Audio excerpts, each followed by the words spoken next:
Täze ýyla geçilen gijede Ruslar tarapyndan basylyp alynan Donetsk vilayatynyň Makiyevka şäherinde ýerleşen umumy ýaşaýyş jaýy Haymars bilen partladyldy. Partladylan umumy ýaşaýyş jaýy mobilizasiýa edilen Rus eskerleriniň fronta uğradylmadyndan öň jemlenilýän ýeri höküminde Rus goşuny tarapyndan ulanylýar diýip Ukraina resmileri habar berdi. Jaýyň içinde 600 Rus eskeri bolandygyny habar beren resmiler hemmejetiniň bir partlamada ölendigini aýdýarlar. Rus tarapy bolsa ölenleriň sany 89 diýip köpçülüge ýetirdi we günäni ölen öz eskerleriniň üstüne atdy.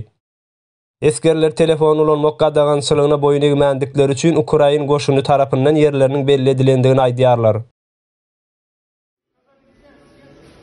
А так виглядає льодова арена у Дружківці зсередини.